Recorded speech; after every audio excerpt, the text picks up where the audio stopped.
ನಮಸ್ಕಾರ ವೀಕ್ಷಕರೇ, ಮಚ್ಚಿಮಲೆ ಯೂಟ್ಯೂಬ್ ಚಾನಲ್ಗೆ ಸ್ವಾಗತ. ನಾನು ಸಹನಾ. ಎಲ್ಲರೂ ಹೇಗಿದ್ದೀರಾ, ಖುಷಿಯಾಗಿದ್ದೀರಾ ಅಂತ ಅಂದ್ಕೊಳ್ತೇನೆ. ಇವತ್ತು ನಾನು ನನ್ನ ಕಂಪ್ಲೀಟ್ ಡೈಲಿ ಬ್ಲಾಗನ್ನು ತೋರಿಸುವ ಅಂತ ಅಂದ್ಕೊಂಡಿದ್ದೇನೆ. ಹೇಗಾಗ್ತದೆ ಅಂತ ನೋಡುವ ಬನ್ನಿ. ಕೆಲವೊಂದಷ್ಟು ರೀಸನ್ಗಳಿಂದ ಮಡಚಿಟ್ಟಂತಹ ಬಟ್ಟೆಗಳನ್ನು ನನಗೆ ಮುಟ್ಟೆ ಒಳಗೆ ಸೇರಿಸ್ಲಿಕ್ಕೆ ಆಗಿರಲಿಲ್ಲ. ಹಾಗಾಗಿ ಈಗ ಬೆಳಗ್ಗೆ ಸ್ನಾನದ ಕೂಡಲೇ ಈ ಕೆಲಸವನ್ನು ಮಾಡ್ತಾ ಇದ್ದೇನೆ ಆಯಿತಾ. ಹೆಣ್ಣುಮಕ್ಕಳಿಗೆಲ್ಲ ಇದು ಗೊತ್ತಾಗ್ತದೆ. ಹಾಗೆ ಒಂದಷ್ಟು ರೀಸನ್ಗಳಿರ್ತದೆ, ನಾವು ಅದನ್ನು ಫಾಲೋ ಮಾಡಲೇಬೇಕಾಗ್ತದೆ. ಹಾಗೆ ಬೆಳಗ್ಗೆ ಎದ್ದ ತಕ್ಷಣ ಇದೇ ಕೆಲಸ ಶುರು ಅಂತಲ್ಲ, ಸುಮಾರಷ್ಟು ಕೆಲಸಗಳೆಲ್ಲ ಇರ್ತದೆ. ಅದನ್ನೆಲ್ಲ ಮಾಡಿ ಮುಗಿಸಿ ನೆಕ್ಸ್ಟ್ ಆಫೀಸಿಗೆ ಹೋಗ್ಲಿಕ್ಕಿರೋದು, ಮಗನಿಗೆ ಬೇಕಾದ್ದು, ಮಗಳಿಗೆ ಬೇಕಾದ್ದು, ನನಗೆ ಬೇಕಾದ ಬಟ್ಟೆ ಎಲ್ಲ ಸೆಟ್ ಮಾಡಿ ಇಟ್ಟುಕೊಂಡೆ. ಅದಾದ ನಂತರ ಇಡೀ ಮನೆ ಒರೆಸುವ ಅಂತ ಹೊರಟಿದ್ದೇನೆ ಆಯಿತಾ. ಸೊ ದಿನಾ ಒರೆಸಿ ಗುಡಿಸಿ ಮಾಡಿದ್ರು ಕಸ ಬಂದೇ ಬರ್ತದೆ. ಅಟ್ ದ ಸೇಮ್ ಟೈಮ್ ದಿನಾ ಒರೆಸಿದ್ರು ಕೂಡ ಈಗ ನಾನು ಒರೆಸ್ತಾ ಇದ್ದೇನೆ ಅಂತ ಹೇಳಿದ್ರೆ ಇನ್ನೊಂದು 10 ಗಂಟೆ ಆಗುವಾಗ ಇಡೀ ಮನೆ ಧೂಳಾಗಿರ್ತದೆ. ಅಷ್ಟು ಧೂಳು ತುಂಬಿದ ವಾತಾವರಣ. ಈಗಂತೂ ಬೇಸಿಗೆಗಾಲ ಅಂತ ಹೇಳಿದರೆ ಹಾಗೆ ಆಯಿತಾ. ಇನ್ನು ಇಡೀ ಮನೆಯನ್ನು ನೀವೇ ಒರೆಸೋದಾ, ನೀವೇ ಗುಡಿಸೋದಾ ಅಂತ ಕೇಳಿದರೆ ಹೆಚ್ಚಿನ ಪಾಲು ಹೌದು, ಕೆಲವೊಂದು ಸಮಯ ಅಲ್ಲ. ನಾನು ಇರುವಾಗ ನಾನೇ ಗುಡಿಸಿ ಒರೆಸಿ ಮಾಡ್ತೇನೆ ಸಾಧ್ಯವಾದಷ್ಟು ಸಮಯದಲ್ಲಿ. ನನಗೆ ಆಗಲಿಲ್ಲ ಇವತ್ತು ಅಂಥೇಳಿ ಆದರೆ ನನ್ನ ಅತ್ತೆ ಮಾಡ್ತಾರೆ. ಅಂತೂ ನಾವು ಹಂಚಿಕೊಂಡು ಈ ಕೆಲಸವನ್ನು ಮಾಡ್ತೇವೆ. ನೀನೇ ಮಾಡು, ನಾನೇ ಮಾಡು ಅಂತ ನಾವು ಯಾವತ್ತೂ ಅದನ್ನು ಬಿಟ್ಟು ಬಿಡೋದಿಲ್ಲ. ಆಯಾಯ ಸಮಯ ನೋಡಿಕೊಂಡು ಹೊಂದಿಕೊಂಡು ಯಾರಿಗೆ ಆಗ್ತದೆ ಅವರು ಮಾಡ್ತೇವೆ. ಅಂತೂ ಹೆಚ್ಚಿನ ಪಾಲು ನಾನೇ ಗುಡಿಸಿ ಒರೆಸಿ ಮಾಡೋದು. ಎಷ್ಟೋ ಜನ ನಮಗೆ ಮನೆಗೆ ಬಂದಾಗ ಕಾಂಪ್ಲಿಮೆಂಟ್ಸ್ ಕೊಟ್ಟದ್ದುಂಟು. ಮನೆ ನೀಟುಂಟು, ಗುಡಿಸಿ ಒರೆಸಿ ಎಲ್ಲ. ಕೆಲಸದವರಿದ್ದಾರಾ ಅಂತೆಲ್ಲ ಕೇಳುವಾಗ ಕೆಲಸದವ್ರು ಯಾರಿಲ್ಲ ನಾವೇ ಅಂತ ಹೇಳುವಾಗ ನೀವೆಯಾ ಅಂಥೇಳಿ ಬರ್ತದೆ. ಆಬ್ವಿಯಸ್ಲಿ ಮಾಡಲೇಬೇಕಾಗ್ತದೆ. ನಮ್ಮ ಮನೆ ಅಂತ ಹೇಳುವಾಗ ನಾವೇ ಕೆಲಸ ಮಾಡಬೇಕಲ್ಲ. ಮನೆ ಬೇಕು, ನಮ್ಮ ಮನೆ ನಮ್ಮದು ಚೆಂದ, ನಾವು ಚೆಂದಾಗಿ ಇಟ್ಕೊಳ್ಬೇಕು ಅಂತ ಹೇಳಿದರೆ ನಾವು ಕೆಲಸ ಮಾಡಲೇಬೇಕು ಅಲ್ವಾ. ಸೊ ಇಡೀ ಮನೆ ಈಗ ಒರೆಸ್ತಾ ಇದ್ದೇನೆ. ಸೊ ನನ್ನ ಗಂಡನಿಗೆ ಯೂನಿಫಾರ್ಮ್ ಅವರದ್ದು ವೈಟ್ ಬಟ್ಟೆ ಐರನ್ ಮಾಡಿ ಆಯಿತು. ಇಡೀ ಮನೆ ಅಯ್ಯೋ ದೇವರೇ, ನಾವು ಮೇಲೆ ಮಲಗಿದ್ದೆವು 3 ಜನ ನಿನ್ನೆ ಒಂದಷ್ಟು ರೀಸನ್ನಿಂದ. ಒಂದು ಮಗಳು ಹುಚ್ಚು ಬತ್ತಾ ಅಣ್ಣ. ಸೊ ನನ್ನ ಎಲ್ಲ ಕೆಲಸ ಆಗಿ ಇವರನ್ನು ಎಬ್ಬಿಸ್ಲಿಕ್ಕೆ ಬರೋದು ಅಂತ ಅಂದ್ಕೊಂಡಿದ್ದೆ. ಬಟ್ ಪುಟ್ಟಕ್ಕನಿಗೆ ಸ್ವಲ್ಪ ಬೇಗ ಎಚ್ಚರ ಆಯಿತು. ಬಾ ಸೆಕೆ ಅಂದರೆ ಸೆಕೆ. ಈಗ ನಾನು ಅವಳಿಗೆ ಡೈಪರನ್ನು ಬಿಡಿಸ್ತಾ ಇದ್ದೇನೆ. ಅವಳು ಡೈಪರ್ ಹಾಕಿದರೆ ಈಗ ಸುಸು ಎಲ್ಲ ಮಾಡೋದಿಲ್ಲ ಆಯಿತು. ಆಮೇಲೆ ಕಟ್ಟಿ ಕೂತ್ಕೊಳ್ತಾಳೆ. ಆ ಥರ ತುಂಬ ಹೊತ್ತು ಕಟ್ಟಿ ಕೂತ್ರೆ ಅದು ಕಷ್ಟ ಕೂಡ ಅಲ್ಲ. ಸೊ ನಾನು ಅವಳಿಗೆ ಡೈಪರನ್ನು ಬಿಡಿಸ್ತಾ ಇದ್ದೇನೆ. ಹಾಗಾದರೆ ರಾತ್ರಿ ಇಲ್ಲ ಅಂತ ಹೇಳಿದರೆ ಅವಳು ಹೆಚ್ಚಾಗಿ ರಾತ್ರಿ ಇಡೀ ಸುಸು ಮಾಡೋದಿಲ್ಲ. ಆದರೂ ಧೈರ್ಯಕ್ಕೆ ಅಡಿಯಲ್ಲಿ ಶೀಟ್ ಹಾಕಿ ಅದರ ಮೇಲೆ ಬೆಡ್ಶೀಟ್ ಹಾಕಿರ್ತೇನೆ ಅವಳಿಗೋಸ್ಕರ. ಒಂದು ಸೈಡಲ್ಲಿ ನೋಡಿ ಸ್ವಲ್ಪ ದಪ್ಪ ಹಾಸಿಗೆ ಥರ ಮಾಡ್ತೇನೆ ಅವಳಿಗೆ. ಸೊ ಅದೇ ನನ್ನ ಮಾತುಕತೆ ಅರ್ಧದಲ್ಲಿ ಎಂದಾಯಿತು.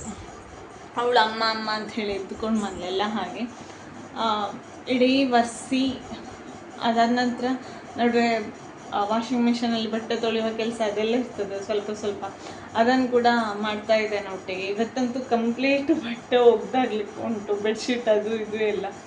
ಸೊ ಇವತ್ತು ಡಬಲ್ ತೊಳಿಲಿಕ್ಕೆ, ಡಬಲ್ಲು ಇಲ್ಲ, ಒಂದು 4 ಸೆಟ್ ಉಂಟು ತೊಳಿಲಿಕ್ಕೆ. ಆ ಥರ ವೈಟ್ ಬಟ್ಟೆ ಬೇರೆ, ಡೈಲಿ ವೇರ್ ಬೇರೆ, ಬೆಡ್ಶೀಟ್ ಬೇರೆ, ಆಮೇಲೆ ಹಾಸುವ ಹೊದಿಕೆ ಬೇರೆ ಅಂತೆಲ್ಲ ಸುಮಾರು ಉಂಟಾಯ್ತಾ. ಗಂಡನಿಗೆ ಬಟ್ಟೆ ಐರನ್ ಮಾಡಿ ಬಂದಾಯಿತು. ಇನ್ನು ಇವರನ್ನು ಎಬ್ಬಿಸೋದು ಅಂತ ಹೇಳುವಾಗ ಇವಳು ಎದ್ದು ಉಪಕಾರ ಮಾಡಿದ್ಲು. ಪುಟ್ಟಕ್ಕೆ ಆಫೀಸ್ ಬಪ್ಪಲಿದ್ದ ಇಂದು ಬೇಡ, ಇಂದು ನಿನ್ನ ಮನೇಲಿ ಕೂಚಿ ಆಗದಾ ಎಂತಕ್ಕೆ ಅವಳು ಏನು ಮಾಡ್ತಾಳೆ ಆಫೀಸಲ್ಲಿ ಬಂದು ಅಂತ ನೋಡಿ ಆಯ್ತಾ, ನಾನು ತೋರಿಸ್ತೇನೆ. ಅಲ್ಲ ಮಗಳು, ಹ್ಞೂ ಎಂತಕ್ಕೆ ಬಪ್ಪದು ನೀನು? ಹ್ಞೂ ಆಫೀಸಿಗೆ ಬರ್ತೀಯಾ? ಹಾಂ ಬೇಡ. ಹಾಂ ಇವಳನ್ನು ಎಬ್ಬಿಸೋದು ಅಥವಾ ಇವಳಾಗಿ ಎದ್ದು ಬರೋದು ಈಸಿ ಆಯಿತಾ? ಇಲ್ಲಿ ಕಾಣ್ತಾರಲ್ಲ ಈ ಜನ, ಇವರನ್ನು ಎಬ್ಬಿಸೋದೇ ದೊಡ್ಡ ಟಾಸ್ಕ್. ಎಂತಕ್ಕೆ? ಹಾಂ ನಾವು ಹೋಗ್ಬೇಕಂತೆ. ಹೋಗ್ತೆ ಹೆಂಗ? ಹಾಂ ಲೈಟ್ ಆಫ್ ಮಾಡಿ ಹೋದಕ್ಕೆ ಮತ್ತೆ ಫ್ಯಾನ್ ಆಫ್ ಮಾಡಿ ಎಲ್ಲ ಹೋಗ್ತಾ ಹೆಂಗ ಅಕ್ಕ? ಅಕ್ಕ ಎದ್ದೊಂದು 2 ಮಿನಿಟ್ಸ್ ಆಗುವಾಗ ಸರಿ ಆಗ್ತಾನೆ, ಬಟ್ 7 ಇರ್ತಾರ. ಎಷ್ಟು ಅಮ್ಮಂದಿರಿಗೆ ತಲೆ ಬಿಸಿ ಅಲ್ಲ ಈ ಮಕ್ಕಳನ್ನು ಬೆಳಿಗ್ಗೆ ಎಬ್ಬಿಸುದು, ಅವರು ಚೋರೆ ಮಾಡೋದು. ಯಪ್ಪ ದೇವ್ರೆ, ನಾನು ಅದರಲ್ಲಿ ಇನ್ಕ್ಲೂಡೆಡ್. ಅಪ್ಪ ಅಪ್ಪ ಅಪ್ಪ. ಇವರಿಗೆ ಸ್ನಾನ ಮಾಡಿಸಿ ಹೊಟ್ಟೆ ತುಂಬಿಸೋದೇ ದೊಡ್ಡ ಗೌಜಿ ಆಯಿತಾ ಬೆಳಗಿದ್ದು. ಬೇಗ ಬೇಗ ತಿನ್ನು ಅಂತ ಹೇಳಿದರೆ ಇವನು ತಿನ್ನೋದಿಲ್ಲ, ಅದುವೇ ದೊಡ್ಡ ಸಾಹಸ. ನಿಮ್ಮ ಮಕ್ಕಳು ಊಟ ಎಲ್ಲ ಚೆಂದ ಮಾಡ್ತಾರೆ ಅಂತ ಕೇಳಿದ್ರೆ ಊಟ ತಿಂಡಿ ಮಾಡ್ತಾರೆ, ಮಾಡೋದಿಲ್ಲ ಅಂತೆಲ್ಲ. ಆದರೆ ಅವನೊಬ್ಬ ತಿನ್ನೋದೇ ನಿಧಾನ. ತಿಂಡಿ ತಿನ್ನಾಗ್ಲಿಕ್ಕೆ ಕೂರಿಸೋತಿಲ್ಲ, ಆಟ ಆಡೋದು ಅಂತ ಶುರು ಮಾಡಿಕೊಂಡು ಬಿಡ್ತಾನೆ ಆಯಿತಾ. ಅದರ ನಡುವೆ ಕರೆದು ಬೊಬ್ಬೆ ಹೊಡೆದು ಹೊರಡಿಸಿ ಬಿಡೋದು, ಆಮೇಲೆ ಎಂತ ಬೇಕಾದ್ರೂ ಮಾಡಿಕೊಳ್ಳಿ ಅಂಥೇಳಿ. ಇವತ್ತು ಯಾವ ಪರೀಕ್ಷೆ? ಇಂಗ್ಲೀಷ್ ಪರೀಕ್ಷೆ. ನಾಳೆ ಒಂದು ಪರೀಕ್ಷೆ ಆದರೆ ಮುಗೀತು. ತುಂಬ ದಿನ ರಜೆ. ಅಮ್ಮಂದಿರಿಗೆ ಉಂಟು ಜೈಲು ಶಿಕ್ಷೆ, ಹಾಗೆಲ್ಲ ಕತೆ ಲಾಗಾಗ್ತಾ ಉಂಟು ಇವರು ಇದು ಮಂಚದಲ್ಲಿ. ಇನ್ನು ನನಗೆ ಇಲ್ಲೇ ಕೂತ್ರಾಗೋದಿಲ್ಲ, ಸುಮಾರು ಕೆಲಸ ಉಂಟು. ಆಮೇಲೆ ನನಗೆ ಆಫೀಸಿಗೆ ಹೊರಡ್ಲಿಕ್ಕೆ ತಡ ಆಗ್ತದೆ.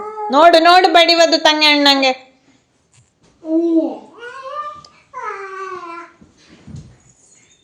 ನೋಡಿ, ಮಗ ಶಾಲೆಗೆ ಹೋದ ನಂತರ ಮತ್ತೆ ವಿಡಿಯೋವೇ ಮಾಡಿಕೊಳ್ಳಿಕ್ಕಾಗಲಿಲ್ಲ ನನಗೆ. ಅದರ ನಡುವೆ ತಿಂಡಿ ತಿನ್ನೋದು, ಮಗಳದ್ದೊಂದಷ್ಟು ಕೆಲಸ, ಬಟ್ಟೆ ತುಂಬ ತೊಳೆಯೋದಿತ್ತು ಅಂತ ಹೇಳಿದೆಲ್ಲ ಅದರದ್ದು ರಿಪೀಟ್ ನೀರು ಚೇಂಜ್ ಮಾಡೋದು, ಅದು ಇದು ಕೆಲಸ, ಗುಡಿಸುವ ಕೆಲಸ, ಒಳಗೆಲ್ಲ ಒರೆಸುವ ಕೆಲಸ, ಹೀಗೆ ತುಂಬ ಕೆಲಸ ಇತ್ತಾಯಿತಾ.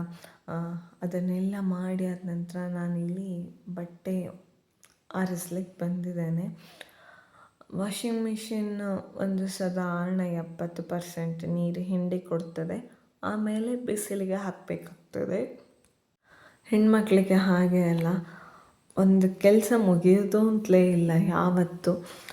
ನಾವು ಹೊರಗೆ ದುಡಿಲಿ, ಒಳಗೆ ದುಡಿಲಿ, ಎಲ್ಲೇ ಇರಲಿ, ತಿರುಗಾಡ್ಲಿಕ್ಕೆ ಹೋಗಿ ಬರಲಿ, ಬಾರದೇ ಇರಲಿ, ಅಥವಾ ಮನೆ ನೆಂಟರು ಬರಲಿ, ಬಾರದೇ ಇರಲಿ, ನಮಗೆ ಸುಮ್ಮನೆ ಕೂತ್ಕೊಳ್ಳುವ ಸಿಚುವೇಶನ್ ಅಂತ ಬರೋದೇ ಇಲ್ಲ.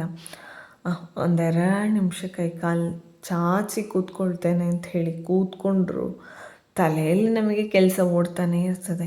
ಇನ್ನು ಅದೊಂದು ಹಾಕಬೇಕು, ಇದೊಂದು ಕ್ಲೀನ್ ಆಗಬೇಕು, ಆ ಒಂದು ಕ್ಲೀನಿಂಗ್ ಬಾಕಿ ಉಂಟಲ್ಲಿ, ಇಂಥದ್ದೇ ನಮಗೆ ತಲೆಯಲ್ಲಿ ಓಡಾಡ್ತಾ ಇರ್ತದೆ. ಬಿಟ್ಟರೆ ಪರ್ಫೆಕ್ಟಾಗಿ ನಮಗೆ ಒಂದು ದಿವಸ ಹೊಸಪ್ಪ ಅಂತ ಕೂತ್ಕೊಳ್ತೇನೆ, ನನ್ನದು ಯಾರಾದರೂ ಮಾಡಲಿ ಅಂಥೇಳಿ ನಮಗೆ ಯಾವತ್ತೂ ಕೂತ್ಕೊಳ್ಳಿಕ್ಕಾಗೋದಿಲ್ಲ.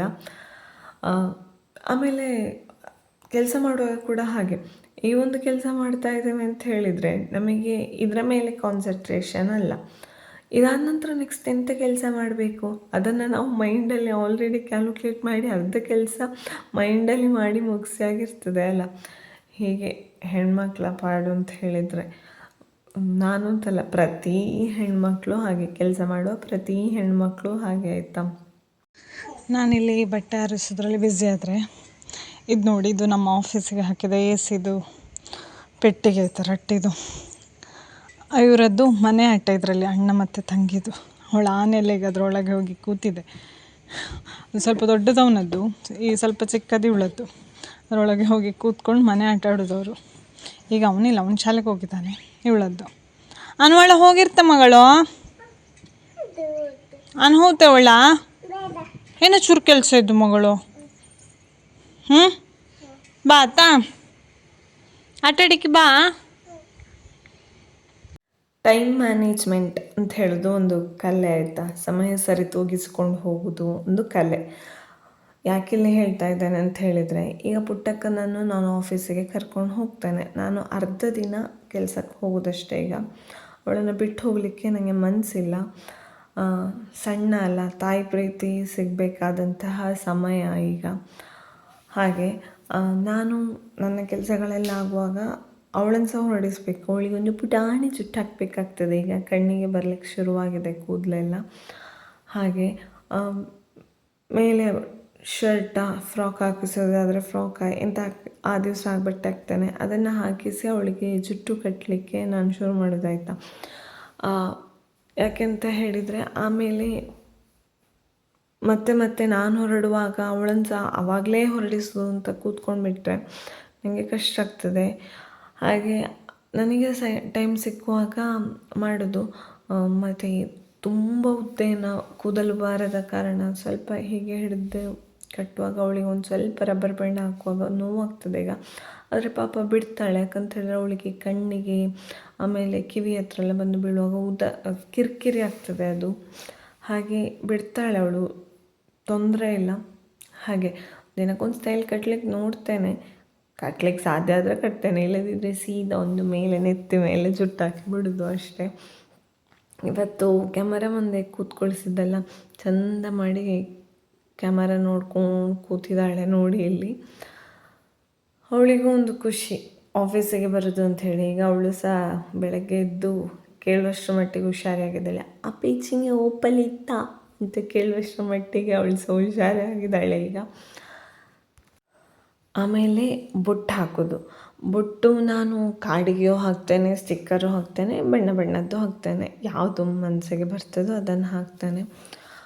ಆದರೆ ನಾನು ಮಾಡುವ ಒಂದು ಟ್ರಿಕ್ ಏನು ಅಂತ ಹೇಳಿದರೆ, ಅವಳಿಗೆ ಈ ಥರ ಕಾಡಿಗೆಲ್ಲ ಈ ಥರ ಕಲರ್ ಬೊಟ್ಟು ಹಾಕುವಾಗ ನಾನು ಮಾಡುವ ಒಂದು ಟ್ರಿಕ್ ಏನು ಅಂತ ಹೇಳಿದರೆ, ಅವಳಿಗೆ ಹಣೆಗೆ ನಾನು ಬೊಟ್ಟಿಟ್ಟಾದ ನಂತರ ಕೈಗೆ, ಎರಡೂ ಕೈಗೆ ಒಂದೊಂದು ಅಂಗೈ ಹಿಡಿದ ಮುಂಗೈಯ ಮೇಲಿನ ಪಾರ್ಟಿಗೆ ನನಗೆ ಕನ್ಫ್ಯೂಸ್ ಆಗ್ತಾ ಉಂಟು. ಅಲ್ಲಿಗೆ ಈ ಥರ ಒಂದೊಂದು ಚುಕ್ಕೆ ಹಾಕಿ ಬಿಡೋದು. ಆಗ ಅವಳ ಗಮನ ಎಲ್ಲ ಅದರ ಮೇಲೆ ಹೋಗ್ತದೆ. ಎಂತ ಬೇಕು ನಿನಗೆ? ಚಡ್ಡಿ ಬೇಕಾ? ನಾನು ಆಗಲೇ ಹೇಳಿದಾಗೆ ಅವಳು ಮಣ್ಣು ಮಾಡ್ತಾಳೆ ಅಲ್ಲಿ ಇಲ್ಲಿ ಕೂತು. ನಾನು ಹೊರಡುವಾಗ ಅವಳಿಗೆ ಪ್ಯಾಂಟ್ ಹಾಕಿಸ್ತಾರೆ, ಪ್ಯಾಂಟ್ ಚಡ್ಡಿ ಹಾಕಿಸೋದಾಯ್ತಾ. ಇಲ್ಲರೆ ಆಮೇಲೆ ಮೇಲಿನ ಶರ್ಟ್ ಹಾಕಿಸದಿದ್ದರೆ ನನಗೆ ಜುಟ್ಟು ಕಟ್ಟಲಿಕ್ಕೆಲ್ಲ ತಡ ಆಗ್ತದೆ. ಟೈಮ್ ಮ್ಯಾನೇಜ್ ಮಾಡಿಕೊಂಡು ಮಾಡೋದಲ್ಲ. ಮೇಲಿನ ಬಟ್ಟೆ ಹಾಕಿದ ತಕ್ಷಣ ಶುರು ಮಾಡ್ತಾಳೆ ಚಡ್ಡಿ ಹಾಕಿಸು ಅಂತ. ಆಮೇಲೆ ಹೋಗಲ್ಲವರೆಗೆ ನನಗೆ ಕನ್ವಿನ್ಸ್ ಮಾಡೋ ಕೆಲಸ. ಹಾಕುವ, ನಿಲ್ಲು ಅಂಥೇಳಿ. ಅದಕ್ಕೆ ಎಲ್ಲ ತೆಗವಲಿಲ್ಲ ಮಗಳು. ಇರಲಿ ಅಲ್ಲಿ ಅಮ್ಮ ಪಪ್ಪೆ ಆರಿಸಿಕ್ಕಿ ಬತ್ತೆ ಮತ್ತೆ ಚಡ್ಡಿ ಹಾಕುವ ಆಗದ ಅಕ್ಕ. ಬೊಟ್ಟು ತೋರಿಸಿಗ ನಿನ್ನದು ಮುಟ್ಟಿಡ ಚಿಂದ ಇದ್ದ. ಕೈಯಲ್ಲಿ ಸಹ ಉಂಟು ಅದು. ನಾನು ಯಾಕೆ ಕೈಗೆ ಬೊಟ್ಟು ಹಾಕಿಸೋದು ಅಭ್ಯಾಸ ಮಾಡಿದ್ದು ಅಂತ ಹೇಳಿದರೆ, ಇಲ್ಲದ್ರೆ ಹಣೆಯಲ್ಲಿರೋ ಬೊಟ್ಟು ಮುಟ್ಟಿಕೊಂಡು ಅದು ಹರಡಿಕೊಳ್ತದೆ, ಅದು ಒಣಗಿರೋದಿಲ್ಲಲ್ಲ. ಹಾಗೆ ಕೈಯಲ್ಲಿ ಇರೋದನ್ನು ನೋಡಿಕೊಂಡು ಚೆಂದ ಉಂಟು ಅಂತ ಹೇಳುವಾಗ ಹಣೆಯ ಮೇಲಿನ ಗಮನ ಹೋಗ್ತದೆ. ಹಾಗಾಗಿ ನಾನು ಅಭ್ಯಾಸ ಮಾಡಿದ್ದು. ಸೊ ಒಂದಷ್ಟು ಕೆಲಸಗಳು ಅದು ಇದು ಪುಟ್ಟಕ್ಕನನ್ನು ಹೊಡೆಸಾದ ನಂತರ ಬಟ್ಟೆ ಆರಿಸೋದಿತ್ತು, ಒಂದಷ್ಟು ಕ್ಲೀನ್ ಮಾಡೋದಿತ್ತು. ಅದನ್ನೆಲ್ಲ ಪಟಪಟ ಅಂತ ಮಾಡಿ ಹೊರಟಿದ್ದಾನೆ. ಚೂಡಿದಾರ ಹಾಕ್ಕೊಳ್ಳೋದಾಯ್ತಾ. ಸೊ ಬೆವರು ಇಳಿತಾ ಉಂಟು. ಸ್ನಾನ ಮಾಡಿದ್ದು ಯಾಕೆ ಅಂತ ಕೇಳುವಾಗೆ ಆಗ್ತದೆ ಈ ಸೆಕೆಗೆ ಆಯಿತಾ. ಅಷ್ಟು ಬೆವರಿ ಹೋಗ್ತದೆ. ಮೇಕಪ್ ಎಲ್ಲ ನಾನು ಮಾಡೋದಿಲ್ಲ, ಸಿಂಪಲಾಗಿ ಮಾಮೂಲಿಯಾಗಿ ರೆಡಿಯಾಗಿ ಹೋಗೋದಾಯ್ತಾ. ಪುಟ್ಟಕ್ಕ ಕೆಳಗಡೆ ಕಾಯ್ತಾ ಇದ್ದಾಳೆ, ಆತಮ್ಮ ಅಂತ ಕೇಳಿಕೊಂಡು. ಸೊ ನಾನು ಆಫೀಸಲ್ಲೆಲ್ಲ ವ್ಲಾಗ್ ಮಾಡೋದಿಲ್ಲ, ನನಗೆ ಅದು ಇಷ್ಟವೂ ಇಲ್ಲ. ವರ್ಕಿಂಗ್ ಪ್ಲೇಸ್ ಅದು, ಆಮೇಲೆ ಅದು ಚಂದ ಕೂಡ ಅಲ್ಲ. ಸೊ ಆಫೀಸಿಗೆ ಅಲ್ಲಿ ಏನಾಗ್ತದೆ ನೋಡುವ, ತೋರಿಸುವ ಚಾನ್ಸಸ್ ಇದ್ದರೆ ತೋರಿಸ್ತೇನೆ. ಈಗ ಆಫೀಸಿಗೆ ಹೊರಡೋದು. ನಾನು ಯಾವತ್ತೂ ಕರೆಕ್ಟ್ 10 ಗಂಟೆಗೆ ಮನೆಯಿಂದ ಹೊರಡೋದು. ಈಗ ಟೈಮ್ ನೋಡಿ, ಇಲ್ಲಿ ನಿಮಗೆ ಕಾಣಿಸ್ತಾ ಇರ್ಬೋದು, 10ಕ್ಕೆ ಇನ್ನೊಂದು 4-5 ನಿಮಿಷ ಉಂಟು. ಸೊ ನಾನು ಆಫೀಸಿಗೆ ಹೊರಡೋದು ಅಷ್ಟೇ. ಪುಟ್ಟಕ್ಕನನ್ನು ಕಟ್ಟಿ ಹಿಡ್ಕೊಳ್ಳುವಾಗ ಅವಳು ತಗೊಳ್ಳೋ ಗೊಂಬೆನ ಸಹ ಕಟ್ಟಲಿಕ್ಕೆ ಉಂಟು. ಯಾಕಂತ ಹೇಳಿದ್ರೆ ನಡುವೆ ಅವಳಿಗೆ ಕೈ ಬಿಟ್ಟು ಹೋಗ್ತದೆ, ಹಾಗೆ ಅವಳ ಸತ್ತವಳ ಗೊಂಬೆನ ಸಹ ಕಟ್ಟಲಿಕ್ಕೆ ಉಂಟು ನಾವು. ಆಫೀಸಲ್ಲಿ ನಾನು ವೀಡಿಯೋ ಮಾಡಲಿಕ್ಕೆ ಹೋಗಲಿಲ್ಲ ಇಂಥದ್ದನ್ನು ಕೂಡ. ಮಗನನ್ನು ಸಹ ನಡುವೆ ಕರ್ಕೊಂಡು ಬಂದು ನಮ್ಮ ಆಫೀಸಲ್ಲಿ ಕೂತ್ಕೊಳ್ಳಿಸ್ಬೇಕಾಗ್ತದೆ. ಅವನಿಗೆ 12:15ಕ್ಕೆ ಸ್ಕೂಲ್ ಬಿಡುವ ಕಾರಣ ಇದೀಗ ನಾವಲ್ಲೆಲ್ಲ ಕೆಲಸ ಆದ ನಂತರ ಮನೆಗೆ ಹೊರಟದ್ದು. ಅದು ನಾವಿಲ್ಲಿದ್ದಾಳೆ ಬಿಟ್ಟೆನಾ ಪುಟ್ಟಕ್ಕ, ಪುಟ್ಟಕ್ಕ ಏನ್ ಮಗಳ ಆನೆ ಎಲ್ಲಿ ಪುಟ್ಟಕ್ಕಂದು? ನನಗೊಂದು ಗೊಂಬೆ ಬೇಕು ತಂಗಿ ಹತ್ರ ಇರುವುದಂತ. ಮನೇಲಿ ಉಂಟು. ಆಯ್ತು ಕೊಡಿ. ಪೆಟ್ಟು ಬೇಕಾ? ಅದು ಬೇಡ, ನನಗೆ ಐಸ್ ಕ್ರೀಮ್ ಅಲ್ಲೇ ತಿನ್ಬೇಕಲ್ಲಿ. ಅದು ನಾಳೆ ಅಲ್ಲೇ ಆತ. ನಾಳೆ ಎಕ್ಸಾಮ್ ಮುಗೀತದಲ್ಲ. ಅಲ್ಲೇ ನಾಳೆ. ಇದು ಯಾರೇನ ಕಾರ? ಅಪ್ಪಂದು. ನಮ್ಮಪ್ಪಂದು. ಟಾಟಾ ಮಾಡ್ತಂಗೆ. ಟಾಟಾ ಟಾಟಾ ಟಾಟಾ ಮಲೆಗೆ ಅಂತ ಹೇಳಿದ್ರೆ ಇದ್ದ ತಲೆಗೊಂಬು ಆಮೇಲೆ ಈ ಶೀಟನ್ನೆಲ್ಲ ತಗೊಂಡು ಹೋಗಿ ಹೊರಗೆ ಹಾಕ್ಕೊಂಡು ಆಟ ಹಿಡ್ಕೊಂಡು ಕೂತಿದ್ದಾರೆ. ಒಂದು ಸ್ವಲ್ಪ ಹೊತ್ತಾದರೂ ಮಲಗದಿದ್ದರೆ ಆಮೇಲೆ ರಾತ್ರಿ ಆಗುವಾಗ ಬಿಡಿಸ್ಲಿಕ್ಕೆ ಶುರು ಮಾಡ್ತಾರೆ.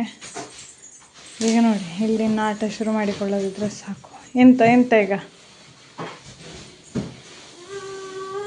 ಎಂಥದ್ದು? ಹಾಕಲ್ಲ, ಎಂತ ತೊಂದರೆ ಇಲ್ಲ, ಸರಿ ಹಾಕು.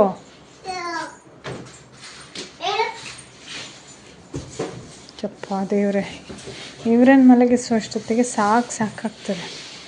ಮಲಗದಿದ್ರೆ ಬೇಡ ಅಂತ ಆಗ್ಬೋದು ನಿಮಗೆಲ್ಲ, ಆದರೆ ಈಗ ಮಲಗದಿದ್ರೆ 6 ಗಂಟೆಗೆ ಹೋಗಿ ಶುರು ಮಾಡ್ತಾರೆ ಮತ್ತೆ ಗಲಾಟೆ ಮಾಡಲಿಕ್ಕೆ, ಸಿಕ್ಕಿದ್ದಕ್ಕೆಲ್ಲ ಹಠ ಮಾಡಲಿಕ್ಕೆ. ಅದಕ್ಕಿಂತ ಬೆಟರ್ ಈಗಲೇ ಮಲಗಿಸೋದು ಒಳ್ಳೆಯದಲ್ಲ. ಸಂಜೆ ಆಗಿದ್ದರೆ ಮಕ್ಕಳು ಇನ್ನೂ ಮಲ್ಕೊಂಡೇ ಇದ್ದಾರೆ. ನಾನು ಕ್ವಿಕ್ಕಾಗಿ ಏನಾದರೂ ಮಾಡುವ ಅಂತ ಸೋಯಾಬೀನ್ ಮಂಚೂರಿ ಮಾಡ್ತಾಯಿದ್ದೇನೆ. ತುಂಬ ಇಂಗ್ರೀಡಿಯೆಂಟ್ಸ್ ಅಂತ ಇರಲಿಲ್ಲ, ಇರುವ ಇಂಗ್ರೀಡಿಯೆಂಟ್ಸಲ್ಲಿ ಸೋಯಾಬೀನ್ ಮಂಚೂರಿ ಮಾಡ್ತಾ ಇರೋದು ನಾನು. ಕ್ಯಾಪ್ಸಿಕಮ್ ಎಲ್ಲ ಇರಲಿಲ್ಲ, ಮನೆಯಲ್ಲಿ ಇರೋದ್ರಲ್ಲಿ ಮಾಡಿದ್ದು. ಆಮೇಲೆ ಬೇಕಾದ ಸಾಸ್ ಎಲ್ಲ ಹೇಗೂ ಇತ್ತು, ಅದು ಸ್ಟಾಕ್ ಇರ್ತದಲ್ಲ ಫ್ರಿಜ್ಜಲ್ಲಿ. ಸೊ ರಪ್ಪ ಮಾಡಿದೆ. ಮಧ್ಯಾಹ್ನ ಈಗ ಊಟ ಮಾಡಿ ಆದ ನಂತರ ಮಲಗಲಿಲ್ಲ ಅಂತ ಹೇಳಿದಲ್ಲ,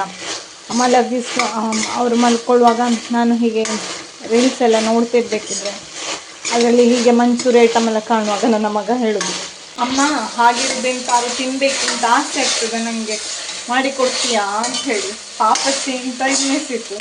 ಅಮ್ಮನಲ್ಲಿ ಕೇಳಿದ ಮಕ್ಕಳು ಯಾರಲ್ಲಿ ಕೇಳೋದಲ್ಲ. ನೋಡುವ ಎಕ್ಸಾಮ್ ಕಳೀಲಿ ಮಾಡಿಕೊಡ್ತೇನೆ ಅಂತ ಹೇಳಿದೆ. ತಲೆಯಲ್ಲಿ ಅದೇ ಇತ್ತಲ್ಲ. ಸೊ ಎದ್ದ ತಕ್ಷಣ ರಪ್ಪ ಸೋಯಾಬೀನ್ ಮಂಚೂರಿ ಮಾಡಿದೆ. ಈಗ ಸೋಯಾಬೀನ್ ಮಂಚೂರಿ ರೆಡಿಯಾಗಿದೆ. ಅವನಿಗೆ ಸರ್ಪ್ರೈಸ್ ಹೇಗೆಲ್ಲ ರಿಯಾಕ್ಟ್ ಮಾಡ್ತಾನೆ ಅಂತ ನೋಡುವ. ಸೊ ಕಲರ್ಫುಲ್ ಸೋಯಾಬೀನ್ ಮಂಚೂರಿ ರೆಡಿಯಾಗಿದೆ. ಇದಕ್ಕೆ ನಾನು ಎಂಥ ಎಕ್ಸ್ಟ್ರಾ ಕಲರೆಲ್ಲ ಹಾಕಲಿಲ್ಲ. ಇದು ಸೋಯಾ ಸಾಸ್ ಇದೆ ಕಲರ್, ಮತ್ತು ಟೊಮೆಟೊ ಕೆಚಪ್ ಇದೆ ಕಲರ್. ಆಯಿತಾ, ಅಪರೂಪಕ್ಕೆಲ್ಲ ಹೀಗೆಲ್ಲ ಮಾಡಿ ತಗ್ತದೆ ನಾಲಿಗೆಗೆ. ಸೊ ಮಕ್ಕಳನ್ನ ಎಬ್ಬಿಸುವ. ಈಗ ರೆಡಿ ಮಾಡಿಟ್ಟಿದ್ದೇನೆ, ಇನ್ನು ಅವರನ್ನು ಎಬ್ಬಿಸಿ ಕರ್ಕೊಂಡು ಬರಬೇಕು. ಸಮಯ 4:50 ಕಳೆದಿದೆ. ನಾನು 4:05 ಕಳೆಯುವಾಗ ಮಾಡಲಿಕ್ಕೆ ಸ್ಟಾರ್ಟ್ ಮಾಡಿದ್ದು. 4:50 ಆಗುವಾಗ ರೆಡಿ ಕೂಡ ಆಯಿತು. ಸ್ವಲ್ಪ ಇದ್ದದಲ್ಲ, ರಪ್ಪ ಆಯಿತು. ಹೇಳ್ತಾ ಇದ್ದಾರೆ ನೋಡಿ ನನ್ನ ಹೆಸರೇ ಕೇಳಿ. ನಾನೆಂತೋ ಪೆಸಲ್ ಮಾಡಿದ್ದೆ ನಿಂಗೋಗಿ, ಬೇಕಾ ಬೇಕಾ?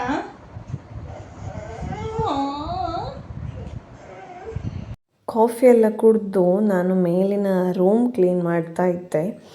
ಕ್ಲೀನ್ ಮಾಡಿ ಕೆಳಗೆ ಬರಬೇಕಿದ್ರೆ ಪುಟ್ಟಕ್ಕನ ಕೈಯಲ್ಲಿ ಹಲಸಿನ ಹಣ್ಣು ಕಾಣ್ತಾ ಉಂಟು. ಮಾವ ಒಂದು ತಂದಿದ್ದೇನೆ ತೋಟದಿಂದ, ಅದು ಒಳ್ಳೆದುಂಟಾ ಅಂತ ಗೊತ್ತಿಲ್ಲ ಅಂತ ಹೇಳಿದರು. ಸೊ ನನ್ನ ತಲೆಯಿಂದ ಅದು ಹೋಗಿತ್ತು. ಕೆಳಗೆ ಬರ್ತೇನೆ, ಪುಟ್ಟಕ್ಕ ಹಾಗೆ ಮಗನ ಕೈಯಲ್ಲಿ ಹಲಸಿನ ಹಣ್ಣು ಉಂಟು. ಅರೆ ವಾ, ವರ್ಷದ ಪ್ರಥಮ ಫಲ ಅಲ್ಲ ಅಂತ ಖುಷಿ ಆಯಿತು. ಹೋಗಿ ತಿನ್ನಲಿಕ್ಕೆ ಕೂತಿದ್ದೇನೆ. ನೋಡಿ ಸ್ವಲ್ಪ ಸಿಕ್ಕಿದ್ದು, ತುಂಬ ಏನು ಸಿಕ್ಕಲಿಲ್ಲ. ಅರ್ಧ ಹಾಳು ಕೂಡ ಆಗಿತ್ತಂತೆ. ಭಾರಿ ಒಳ್ಳೆದಿತ್ತು, ಸಿಹಿ ಇತ್ತು. ಆಮೇಲೆ ಬಾಡಿ ಎಲ್ಲ ಹಣ್ಣಾದ ಹಾಗೆ ಇರಲಿಲ್ಲ, ಬೆಳೆದ ಹಣ್ಣಾದ ಹಾಗಿತ್ತು. ಮೊದಲೆಲ್ಲ ಈ ಮರದ್ದು ಹಣ್ಣಾಗ್ತಿರ್ಲಿಲ್ಲಂತೆ, ಬೆಳೆದ ತಕ್ಷಣ ಕಾಯಿಯೆಲ್ಲ ಹಲಸಿನಕಾಯಿ ಒಡೆದು ಹೋಗ್ತಿತ್ತಂತೆ. ಈಗ ಏನೋ ಭಾರಿ ಒಂದು ಅಪರೂಪದಲ್ಲಿ ಒಂದು ಹಲಸಿನ ಹಣ್ಣು ಸಿಕ್ಕಿದೆ. ಹಾಗೆ ಅದಾದ ನಂತರ ನಮ್ಮದು ವಾಕಿಂಗ್ ಅಂತ ಇರ್ತದೆ ಒಂದು ಸಂಜೆ. ಅದು ಕಂಪ್ಲೀಟ್ ವಾಕಿಂಗ್ ಅಂತೆಲ್ಲ, ಅರ್ಧ ಗಲಾಟೆ, ಅರ್ಧ ಕಲ್ಲೆಕ್ಕೋದು, ಮಣ್ಣೆಕ್ಕೋದು ಇಂಥದ್ದೆಲ್ಲ ಮಾಡಿಕೊಂಡು ನಮ್ಮದೊಂದು ಸವಾರಿ. ಅದಕ್ಕೆ ಹೊರಟಿದ್ದೇವೆ ಈಗ. ಎಷ್ಟು ರಾತ್ರಿ ಆದರೂ ಈ ಅಮ್ಮಂದಿರಿಗೆ ಕೆಲಸ ಮುಗಿಯೋದು ಅಂತಲೇ ಇಲ್ಲಪ್ಪ. ಏನಾದರೂ ಜೋಡಿಸ್ತಾ ಇರೋದು, ಒತ್ತಡ ಮಾಡೋದು, ಅಂದರೆ ಕ್ಲೀನ್ ಮಾಡೋದು, ಒತ್ತಡ ಮಾಡೋದು, ಮಕ್ಕಳನ್ನ ನೋಡ್ಕೊಳ್ಳೋದು, ಮನೆ ಕೆಲಸ ಮಾಡೋದು, ಒಂದು ತಪ್ಪ ಮುಗಿಯೋದು ಅಂತ ಇಲ್ಲ. ಆಯ್ತು ಮಗಳು ಒಂದೇ ನನಗೆ ಪೆಂಚಿ ಕೊಡು. Thank you.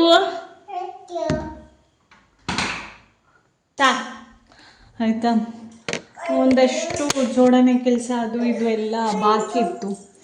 ಸೊ ಅದನ್ನು ಮಾಡ್ತಾ ಇದ್ದೆ. ಅಷ್ಟಾಗುವಾಗ ಊಟದ ಸಮಯ ಕೂಡ ಆಗಿತ್ತು. ನಿಮ್ಮ ಜೊತೆ ಮಾತಾಡ್ತೇನೆ, ಕೆಲಸ ಮಾಡ್ತಾ ಇದ್ದೇನೆ. ಆಯಿತಾ, ಮುಗಿಯೋದು ಅಂತಲೇ ಇಲ್ಲ.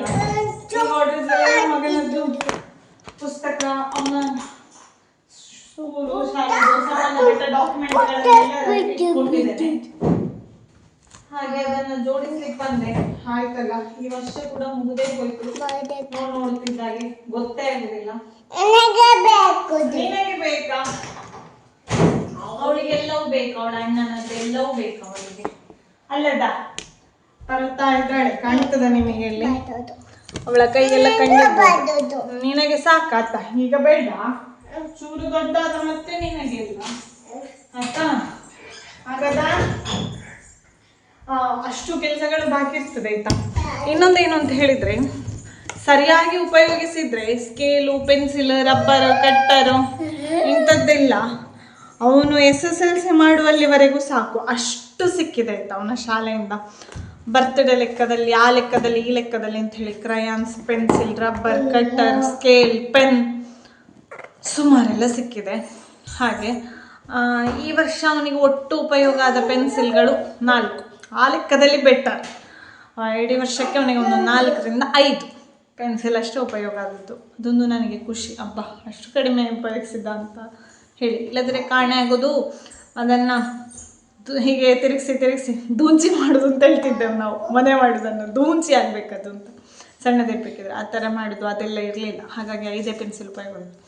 ಕಣ್ಣು ಸಣ್ಣ ಆಗ್ತಾ ಉಂಟು. ಎಷ್ಟೋ ಕೆಲಸಗಳಾಗ್ತದೆ, ಎಲ್ಲವನ್ನು ತೋರಿಸ್ಲಿಕ್ಕೆ ಆಗೋದಿಲ್ಲ. ಆಯಿತಾ, ಮೊಬೈಲ್ ಹಿಡ್ಕೊಂಡು ಕೆಲಸ ಮಾಡೋಕೆ ಭಾರಿ ಕಷ್ಟ ಆಗ್ತದೆ.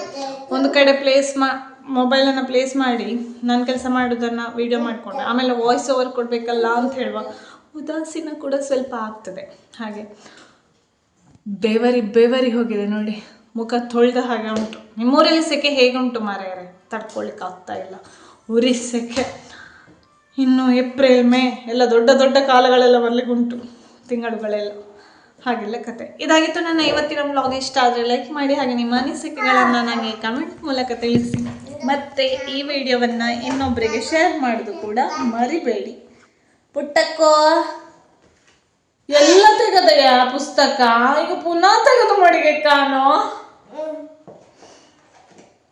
ಸರಿ, ಹಾಗಾದರೆ ಇನ್ನೊಂದು ಸ್ವಲ್ಪ ಕೆಲಸ ಉಂಟು, ಆಮೇಲೆ ಮಲಗಿಸ್ಬೇಕು. ಇದಾಗಿತ್ತು ಇವತ್ತಿನ ವ್ಲಾಗ್. ಸರಿ, ಹಾಗಾದರೆ ಮುಂದಿನ ವಿಡಿಯೋದಲ್ಲಿ ಸಿಗ್ತೇನೆ. ಅಲ್ಲಿವರೆಗೆ ನಮಸ್ಕಾರ.